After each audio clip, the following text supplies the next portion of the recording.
प्रश्न क्रमांक है आपका 532। निम्नलिखित वर्गों में से किसने 1857 ईस्वी के विद्रोह में भाग नहीं लिया?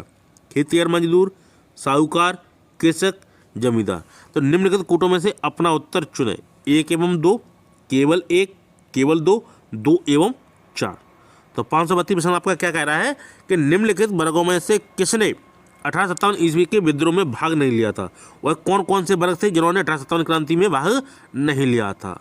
तो वह वर्ग थे आपके कौन कौन से? साहूकार वर्ग और जमींदार वर्ग। ये दो ही वर्ग थे जिन्होंने अंग्रेजों का साथ दिया था।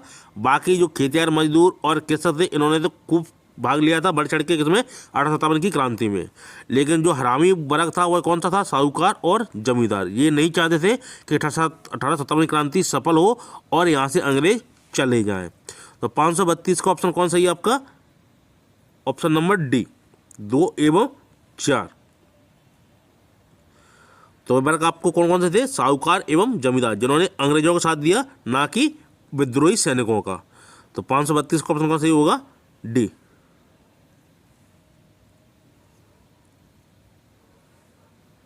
अगला प्रश्न है 533।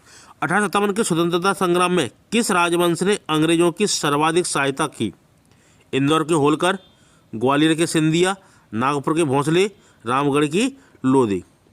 तो 1857 के स्वतंत्रता संग्राम में किस राजवंश ने अंग्रेजों की सर्वाधिक सहायता की थी?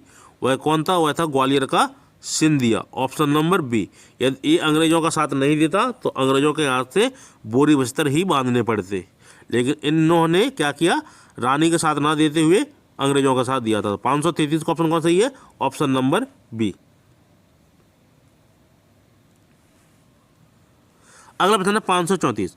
1857 का प्रथम स्वतंत्रता संग्राम असफल हुआ, क्यों असफल हुआ?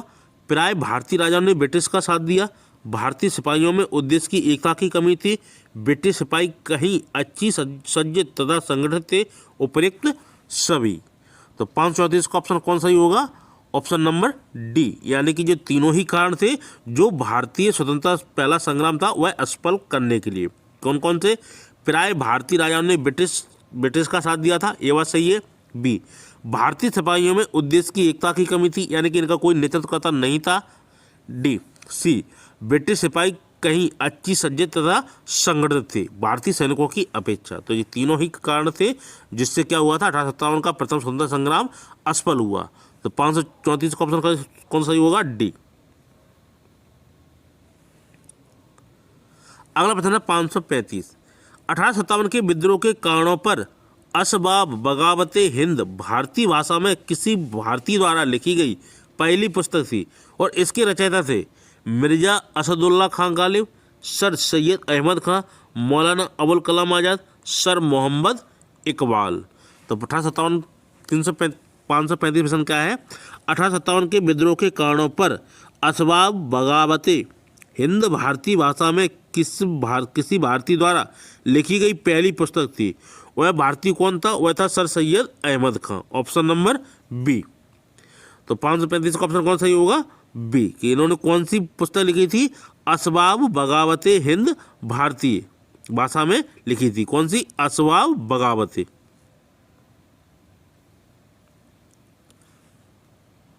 अगला प्रश्न 536। 1857 के विद्रोह के बारे में सभी इतिहासकार सहमत हैं कि यह भारतीय स्वतंत्रता का युद्ध था, यह एक सिपाही विद्रोह था, यह एक कृषक विद्रोह था, यह एक अंग्रेज विरोधी आंदोलन था। तो 1857 के विद्रोह के बारे में सभी इतिहासकार सहमत हैं। वह किस बात पर सहमत हैं? तो वह सहमत हैं ऑप्शन नंबर डी, यह एक अंग्रेज विरोधी आंदोलन था। ये सभी इतिहासकारों ने माना है और तीनों कारण उनमें से सभी इतिहासकार सहमत नहीं थे।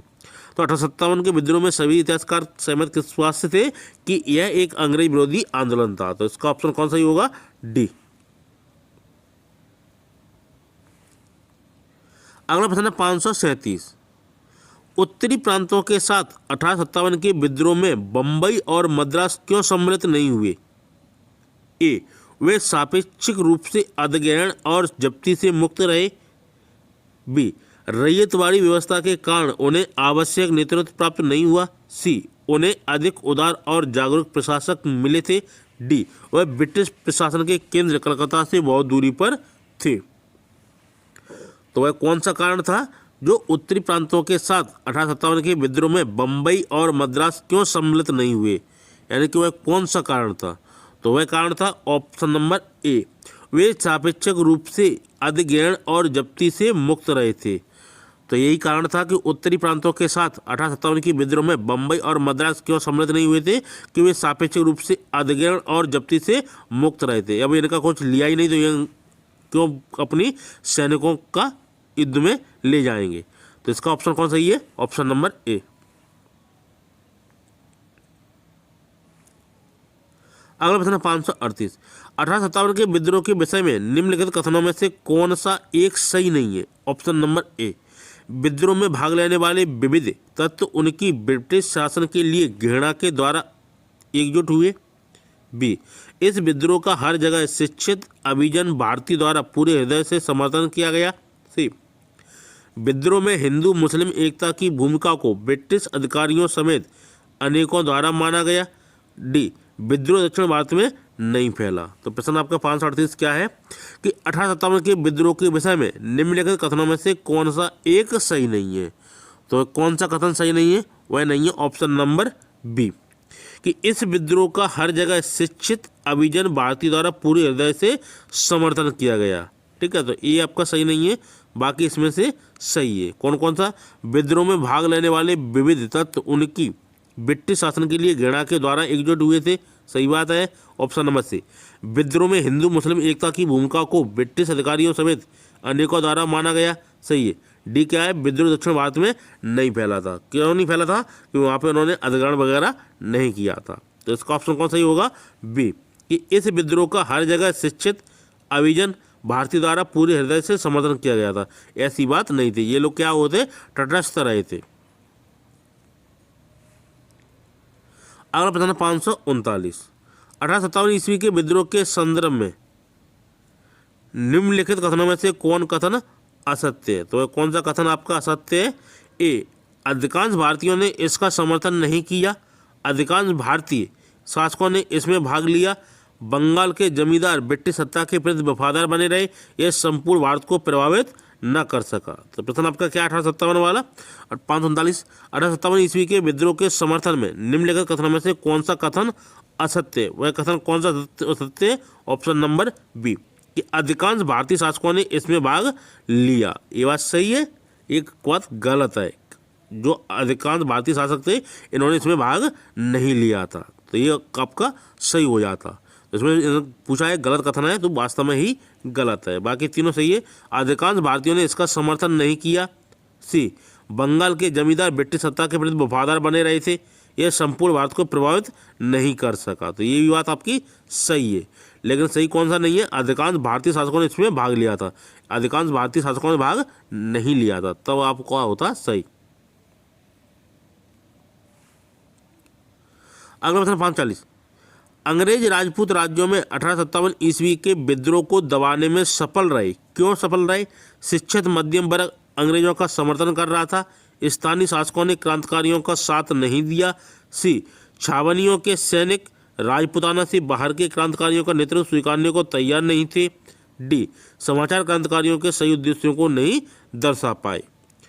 तो 540 प्रश्न आपका क्या है कि अंग्रेज राजपूत राज्यों में 1857 ईस्वी के विद्रोह को दबाने में सफल रहे। क्यों सफल रहे? उसका क्या कारण था? तो वह कारण था आपका ऑप्शन नंबर बी, स्थानीय शासकों ने क्रांतिकारियों का साथ नहीं दिया था। यदि ये साथ देते तो 1857 का जो क्रांति थी वो सफल हो जाती और अंग्रेज यहाँ से चले जाते बोरी बिस्तर बांध के। तो 540 का ऑप्शन कौन सही है? Option number B. अगला प्रश्न 547, निम्नलिखित राज्यों में से किसके राजपूत राजा ने 1857 में विद्रोहियों का साथ दिया और कैप्टन मेसन के अधीन एक ब्रिटिश सेना को पराजित किया? अउवा, अजमेर, जोधपुर, कोटा। तो प्रश्न क्या है? निम्नलिखित राज्यों में से किसके राजपूत राजा ने 1857 में विद्रोहियों का साथ दिया और कैप्टन मेसन के अधीन एक ब्रिटिश सेना को पराजित किया? तो वह कौन था? वह था अउवा का शासक। ठीक है।